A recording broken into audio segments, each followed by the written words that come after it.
Cocody, au nord d'Abidjan, est un quartier rempli de bâtiments brillants, ombragés par des palmiers. N'oubliez pas de vous abonner à notre chaîne, de laisser un commentaire et de liker, s'il vous plaît, cela nous honorerait beaucoup.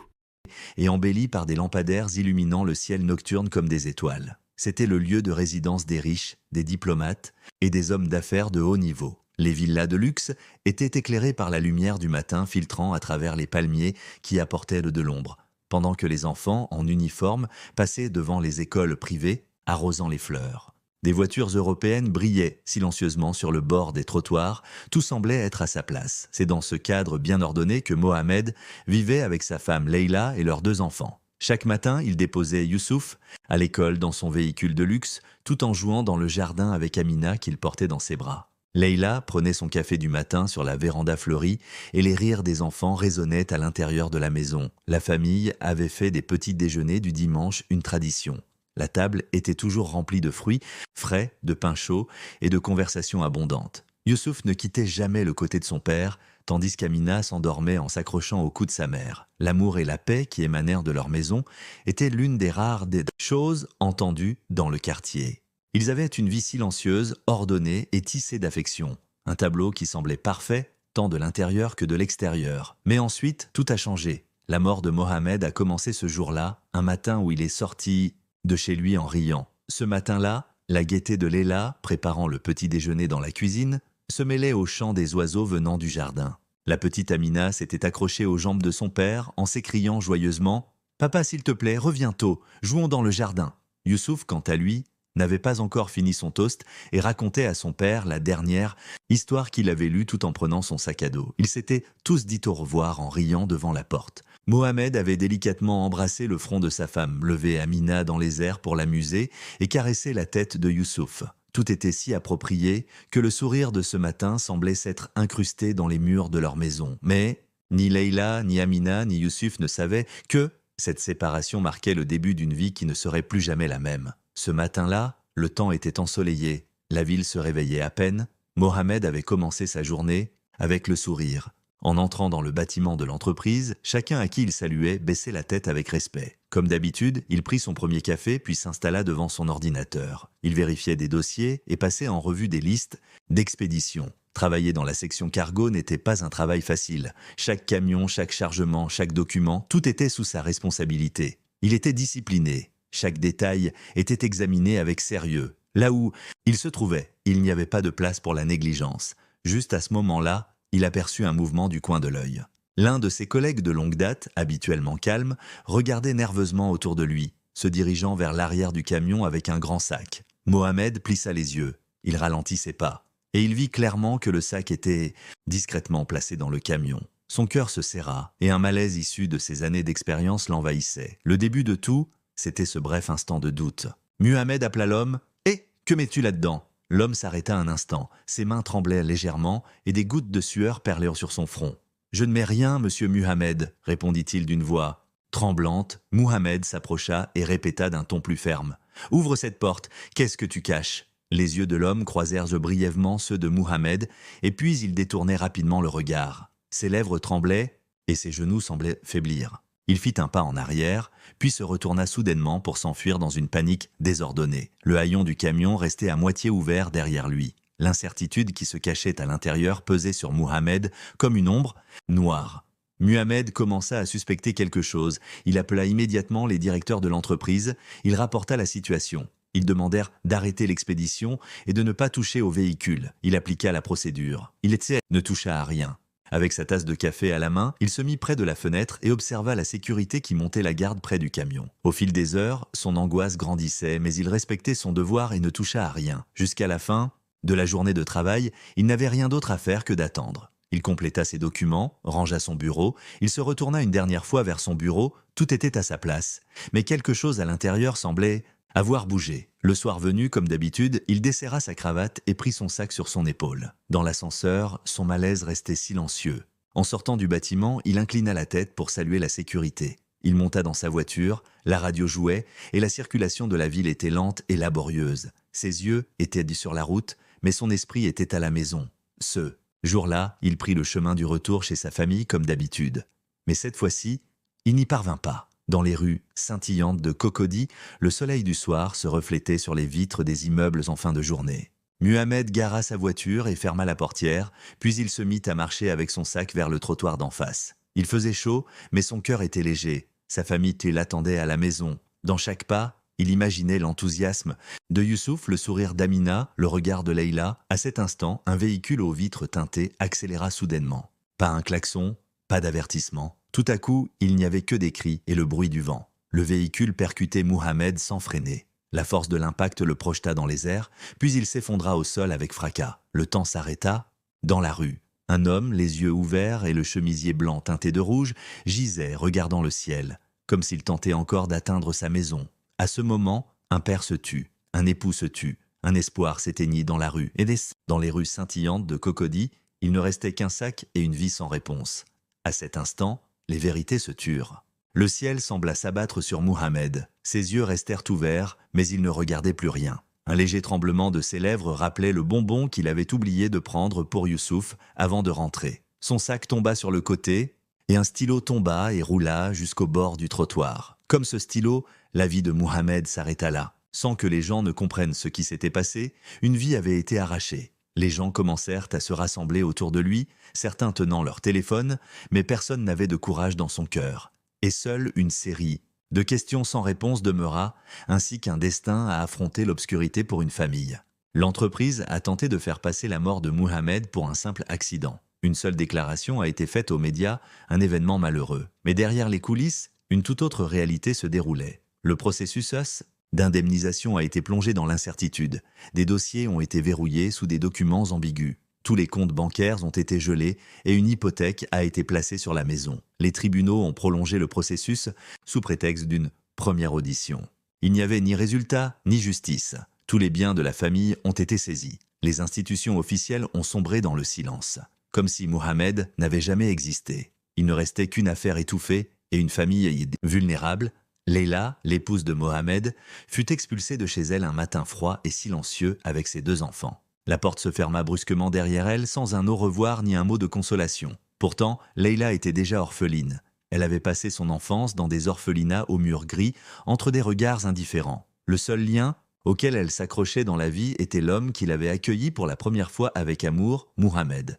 Mais maintenant, il n'était plus là. Et le plus douloureux, c'était que la famille de Mohamed n'existait plus. Les soi-disant parents étaient devenus des étrangers. « Ces enfants ne sont pas notre responsabilité », dirent-ils en détournant le regard, leur demandant de quitter la maison et fermant la porte au nez de Leïla. À ce moment-là, Leïla ressentit dans ses os non seulement qu'elle était veuve, mais aussi qu'elle était une mère sans foyer, sans racines, sans protection. Il ne lui restait que quelques bijoux, l'alliance de mariage, un bracelet et quelques petites pièces en or. Elle les fit toutes fondre. Avec le peu d'argent qui lui restait, elle parvint à louer une maison de fortune au bout d'un quartier où erraient la solitude et la pauvreté, un toit qui fuyait la nuit. C'est à ce moment-là que la joie de Leïla s'éteignit. L'espoir dans les yeux de ses enfants s'évapora. Et dans les rues sombres d'Abidjan, une chute silencieuse mais profonde commença. Leur nouvelle halte, Abobo. Abobo, situé au nord d'Abidjan, était un quartier où la foule et la pauvreté régnaient de manière omniprésente. L'électricité était souvent coupée. Les nuits redevinrent des moments où seules les ombres commandaient. Les routes en terre se transformaient en boue à chaque pluie, et les rues où les enfants marchaient de pieds nus devenaient aussi dangereuses que des fils barbelés. Les femmes, accrochées aux murs du quartier, étaient souvent contraintes de vendre leur corps. Le désespoir était aussi répandu que les lampadaires. Il y avait des jeunes fumant des cigarettes au coin des rues, avec des enfants portant de petits paquets dans les mains. Youssouf n'avait pas compris ce qui se passait lors de son premier jour, mais ses yeux commençaient lentement à apprendre. Des chuchotements flottaient à chaque coin de rue. Poudre, pilules, argent, armes. Certains faisaient un clin d'œil, d'autres menaçaient. Amina, quant à elle, s'accrochait avec peur à la jupe de sa mère, se cachant des hommes qui parlaient d'eau fort. La nuit, des coups de feu étaient entendus. Youssouf avait vu une fois sa mère se pencher contre un mur, tenant Amina dans ses bras. Dans leurs yeux, il n'y avait plus seulement de la peur, mais aussi l'épuisement constant d'être sur le qui-vive. Dans ce quartier, la pauvreté n'était pas seulement une question de manque d'argent, mais aussi le départ de tout espoir. Une maison à une seule pièce, délabrée, des toilettes extérieures, un robinet rouillé, des murs épais, des rues dangereuses. C'était ici que Leïla essayait à nouveau de s'accrocher à la vie avec Youssouf et la petite Amina. Mais à Abobo, la vie n'était jamais seulement liée à la pauvreté. Dans l'obscurité, il y avait des douleurs plus profondes et invisibles. Et pour Youssouf, il était presque impossible de rester un enfant dans cette obscurité. Leïla ne baissa pas. Pour pouvoir scolariser ses enfants et survivre, elle commença à travailler dans le nettoyage du quartier. Elle lavait des montagnes de linge provenant de quartiers riches et, certains jours, elle s'occupait de personnes âgées. Pendant ses heures libres, elle faisait le ménage dans des maisons et aidait même à démonter les stands dans les marchés de nuit. Chaque soir, bien qu'elle rentrât chez elle exténuée, elle s'efforçait de paraître forte devant ses enfants.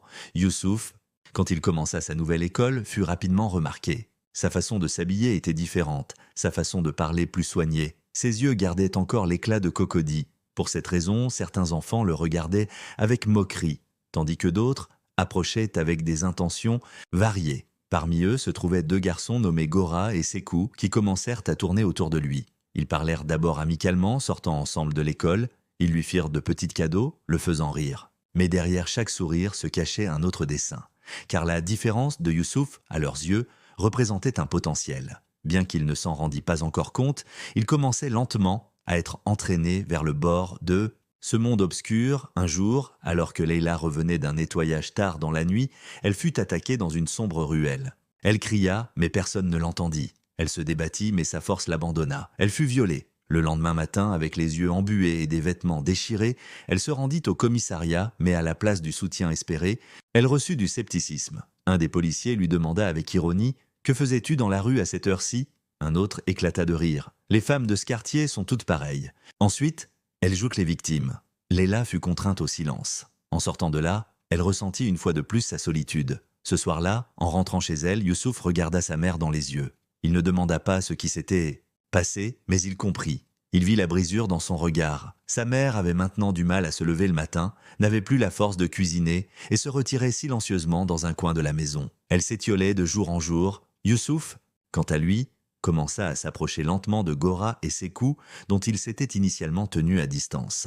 Il mettait maintenant un pied dans ce monde. Il commença à transporter de petits paquets et à transmettre des messages à certains hommes du quartier. Au départ, c'étaient des tâches innocentes, mais peu à peu, les frontières s'effacèrent. Le pouvoir de l'argent, associé à l'impuissance de sa mère malade et à l'estomac vide de sa petite sœur, poussa Youssouf à prendre déjà sa décision. 3 ans passèrent. Youssouf avait maintenant 16 ans. Il était devenu un jeune homme connu et remarqué dans le quartier. Il était impliqué dans des activités telles que le trafic, la falsification de documents et la distribution de drogue. Il restait dehors jusqu'à tard dans la nuit, faisant tout ce qu'il fallait pour obtenir les médicaments de sa mère et pour pouvoir scolariser Amina. Mais Leïla s'effondrait complètement durant ce processus. Les traces de l'attaque s'étaient profondément enracinées dans son corps et son esprit. Un jour, en revenant du travail, elle s'évanouit. Youssouf l'emmena à l'hôpital, mais les médecins déclarèrent clairement « Son corps lutte depuis longtemps contre la faim et le stress. Son système immunitaire est affaibli. » Chaque nuit, Amina se blottissait contre sa mère, essayant de s'endormir sans pleurer. Youssouf, quant à lui, regardait par la fenêtre, parlant dans l'obscurité à un autre fantôme, son père. Car dans l'esprit de Youssouf, il n'y avait plus seulement la question de survivre, mais aussi la mort de son père. Peu à peu, il commença à rassembler les morceaux, à rechercher les détails de ce jour-là dans l'entreprise, à retrouver les anciens employés. Pas à pas, il marchait vers la vérité. Il traquait non seulement dans les rues, mais aussi au sein de secrets sombres. Youssouf n'avait plus de retour en arrière. Ses yeux s'étaient aiguisés, son cœur s'était durci. Cet enfant pur était devenu une ombre implacable battue par la pauvreté, l'injustice et un système silencieux. Son enfance avait été enterrée sous les cris de sa mère et les regards désespérés de sa sœur. Un jour, il trouva l'homme qui avait attaqué Leïla. Il le traqua pendant des mois, rassemblant des informations. Finalement, il l'attrapa dans une ruelle isolée. Youssouf avait un pistolet avec un silencieux, mais il ne l'utilisa pas. Au lieu de cela, il neutralisa l'homme et l'attacha avec des chaînes au mur d'une cabane. Puis, avec un couteau rouillé sorti de sa poche, il le castra. Sans lui laisser le temps de crier, il plongea son regard dans le sien. « C'est pour les larmes de ma mère, c'est pour avoir ruiné nos vies. » Il n'y avait plus de place pour la compassion dans le cœur de Youssouf. Après cet acte, personne ne pourrait plus le regarder de la même manière. À cette époque, le chef de la bande lui proposa un grand vol. Cela impliquait des armes automatiques, des munitions lourdes et un flux d'argent considérable. Youssouf accepta, car avec cet argent, Il pourrait faire hospitaliser sa mère dans une clinique privée et sauver Amina de cette vie. Il n'y avait plus de retour en arrière, et en même temps, les pistes menant à la mort de son père devenaient plus claires. Chaque document qu'il voyait, chaque ancien employé avec qui il parlait, pointait vers un seul endroit, un vaste réseau de contrebande au sein de l'entreprise. Son père avait été silencieux parce qu'il tentait de l'arrêter. Maintenant, Youssouf était déterminé non seulement à survivre, mais aussi à sauver sa famille et à exposer ses secrets. Car la colère grandissait en lui, et il croyait qu'il n'y avait pas d'autre chemin dans un monde où la justice restait silencieuse. La nuit du vol, l'air était étouffant avec une humidité pesante à Abidjan. Youssouf était silencieux en préparant son arme. Gora, Sekou et 2 autres membres de la bande montèrent dans le véhicule. Mais le visage de Youssouf était différent des autres. Ses yeux ne voyaient que la cible. Il n'y avait ni peur, ni excitation. La cible, un entrepôt privé dans la zone portuaire. À l'intérieur se trouvait à la fois de l'argent, liquide, et des documents précieux utilisés dans le trafic de fonds et noirs. Le plan se déroulait à la minute près. Youssouf prit le talkie-walkie. La première porte sera prise en silence. Les caméras seront hors service. Aux 3e minute, nous passerons à la zone de chargement. Ils entrèrent en faisant des pas silencieux. Ils neutralisèrent les 2 premiers gardes. Lorsque Youssouf entra dans le bureau principal, il était chargé d'ouvrir le coffre-fort qui nécessitait une empreinte digitale. Avec un moule d'empreintes qu'il avait obtenu précédemment, il ouvrit le coffre. À l'intérieur, il y avait des centaines de milliers de CFA et quelques documents secrets. Il les mit tous dans un sac. À ce moment-là, les mains de Youssouf ne tremblèrent pas. La sortie se déroula comme prévu. Ils s'enfuirent en véhicule. Une fois éloignés de la zone portuaire, les yeux de Youssouf n'étaient pas sur la route, mais fixés sur un carnet dans sa poche. Il divisa la plus grande partie de l'argent qu'il avait reçu après le vol en 2. Il effectua un transfert important sur un compte bancaire ouvert au nom d'Amina et de Leila. En même temps, il acheta une petite maison propre, mais sécurisée en dehors d'Abidjan. Un processus de soins fut lancé pour Leila dans une clinique spéciale. Tous les rendez-vous, médicaments et frais de soins étaient de couvert. Amina fut inscrite dans une école privée francophone. Quand Youssouf rentra chez lui, il laissa une enveloppe à sa mère. À l'intérieur se trouvaient les clés de la nouvelle maison, des documents scolaires et des cartes bancaires. Les yeux de Leila s'emplirent de larmes, mais Youssouf n'expliqua rien. Il s'assit simplement en silence, caressant les cheveux d'Amina. Il était clair qu'il se passait quelque chose en lui, mais personne ne le remarqua. Tout était à sa place. Mais le travail de Youssouf n'était pas encore terminé. Cette nuit-là, l'un des documents qu'il avait volé le conduisit à un nom, Nasser, le frère de Muhammad. Youssouf n'avait vu cet homme que quelques fois dans son enfance, de loin. Nasser, avec son regard froid et son attitude hautaine, avait marqué sa mémoire. Lors des réunions familiales, il regardait Muhammad avec mépris, voyant son intégrité comme une faiblesse. Nasser avait toujours détesté son frère. Pour sa réputation impeccable, le respect qui l'entourait, son éloignement des mensonges et des tromperies. Car Nasser avait existé dans l'ombre, et l'obscurité ne pouvait pas tolérer la lumière. C'était lui qui avait établi le véritable réseau de contrebande internationale en utilisant le département cargo de l'entreprise. Lorsque Muhammad commença à assembler les pièces du puzzle et à documenter tout cela, il avait même essayé de contacter la police en secret. Dès que Nasser en eut vent, il n'hésita pas un instant à signer son acte de décès. C'était lui qui avait donné l'ordre. Dans son esprit, la justice n'avait pas sa place, seulement le pouvoir. La mort de Muhammad avait assouvi la haine et le besoin de contrôler son frère. Mais la présence de Youssouf revenait maintenant comme une punition du passé. Un matin, dans un des gratte-ciel du quartier financier d'Abidjan, une réunion de direction se tenait au dernier étage. Des hommes en cravate discutaient des bénéfices croissants projetés sur des écrans brillants lorsqu'un homme en uniforme de transport marron entra. Il tenait un colis et portait un chapeau. Les yeux de Nasser se figèrent, car c'était Youssouf qui venait d'entrer. Et Youssouf n'était plus un fantôme, mais l'incarnation même de la revanche. Les agents de sécurité dans la salle de réunion étaient perplexes. Youssouf se dirigea vers eux et déposa son colis sur la table. Il sortit lentement un pistolet silencieux de l'intérieur. La panique monta. Nasser se leva, mais Youssouf commença à parler. « Assieds-toi, que tout le monde entende qui a tué ton père. Que tout le monde sache qui a souillé cette entreprise et m'a laissé orphelin. » Nasser tremblait. La salle fut plongée dans le silence. Youssouf s'approcha progressivement. Nasser recula, mais Youssouf continua à le regarder dans les yeux. « Tu ne l'as jamais aimé, parce qu'il n'a jamais cédé à tes mensonges sales. Parce qu'il était un homme. » Youssouf braqua son arme. Nasser tomba à genoux. Pour la première fois, il implora. « Youssouf, s'il te plaît, ne le fais pas. Écoute, je peux tout expliquer. » Mais pour Youssouf, les mots n'avaient plus de signification. Il tira. Nasser s'effondra, mort, devant tout le monde. Des cris, De la panique et des mouvements s'élevèrent dans la salle. Les agents de sécurité dégainèrent leurs armes. Youssouf ne se retourna pas pour les regarder. Il s'approcha du mur vitré. Dehors, un lumineux matin d'Abidjan l'attendait. La première balle le frappa dans le dos, puis la seconde. Youssouf tomba à genoux. Avant de s'effondrer, il murmura une seule phrase « Mon père peut maintenant dormir en paix ». Alors que le corps de Youssouf tombait, couvert de sang, le temps semblait ralentir. Au milieu du bruit, des cris et des pas, un instant de silence émergea. À ce moment-là, alors que les yeux de Youssouf se perdèrent dans le vide, une voix familière résonna dans son esprit. « Youssouf, mon fils ». Il était redevenu cet enfant perdu au milieu de son propre sang, un cœur blessé, un enfant qui pleure, et en tombant, il vit son père comme un miracle. Son père, Muhammad, marchait vers lui au milieu de la pièce sombre, vêtu d'une chemise blanche. Il ouvrit les bras et la tête de Youssouf se posa sur ses genoux. Personne ne vit cela. Mais pour Youssouf, le monde s'était arrêté. La main de Muhammad caressa les cheveux de son fils. « Tu as fait ce qu'il fallait », murmura-t-il silencieusement. Des larmes coulèrent des yeux de Youssouf.